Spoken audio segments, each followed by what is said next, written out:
Good morning, dear children. Hope all are fine. Today we are going to study a new chemistry chapter. Chapter 3, Atoms and Molecules. Ancient Indian and Greek philosophers have already wondered about the form of matter. Do you know what is matter? What is matter? Yes. Matter is anything that has mass and occupies space. That is called matter. What is matter? Anything that has mass and occupies space is called matter. Ancient philosopher postulated that if we go on dividing matter, we get smaller particles. Ultimately, a stage will come when we shall come across the smallest particle beyond which further division will not possible. Kanada, a philosopher, called this indivisible particle as Paramanu.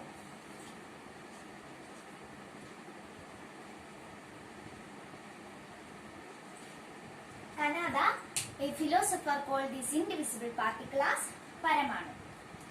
A Greek philosopher, an ancient Greek philosopher, Democritus, called this indivisible particle as atom. Atom means indivisible. Kanada, a philosopher, called this indivisible particle as Paramanu, and Democritus called this particle as atom, which means indivisible. What is atom? Atom is the smallest unit of matter and therefore the building block of all matter are atom. What is atom? Atom is the smallest unit of matter and therefore the building block of matter. Another scientist, Lavoisier, laid the foundation of chemical sciences by establishing two important chemical combinations. Let us look. First one is law of conservation of mass. First one is law of conservation of mass. Another scientist, Lavoisier, laid the foundation of chemical sciences by establishing two important chemical combinations. First one is law of conservation of mass. Law of conservation of mass states that mass can neither be created nor destroyed by any chemical reaction. Law of conservation of mass states that mass can neither be created nor be destroyed in chemical reaction. Second one is law of constant proportion.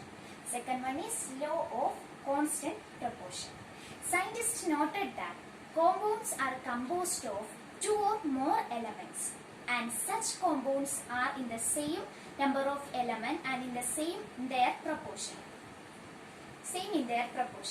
If a compound such as water,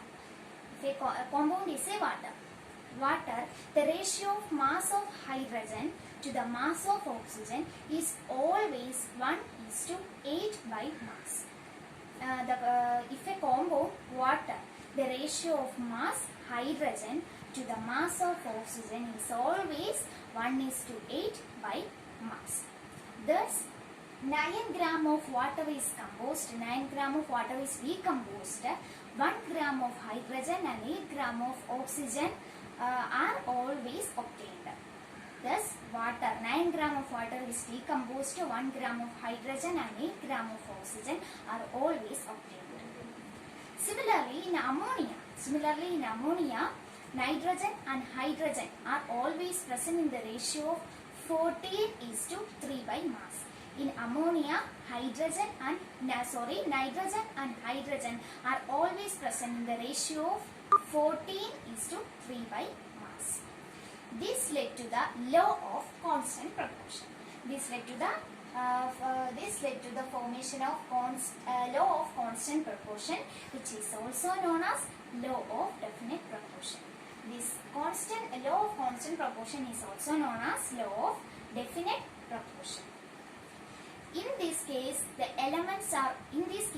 any chemical substance, the elements are present always in a definite proportion. In a chemical substance, the elements are always present in a definite proportion. So, we can recall what we have studied. What is matter? Anything that has mass and occupies space is called matter. Anything that has mass and occupies space is called matter. Ultimately, a stage will come when we shall come across the smallest particle beyond which further division will not possible. Kanada, a philosopher, called this particle as Paramanu, and Democritus, an ancient philosopher, called this particle as atom. As atom. As atom. Atom means indivisible.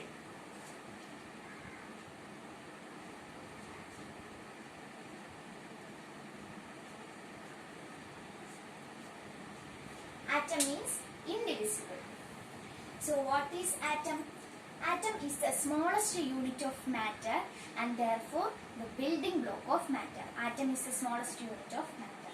Next, another scientist, Lavoisier, laid the foundation of chemical sciences by establishing two important chemical combinations.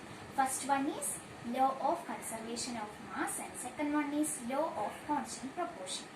Law of conservation of mass states that mass can be neither produced nor destroyed, neither created nor destroyed in a chemical reaction. Law of constant proportion means in a chemical substance the elements are always present in a definite proportion.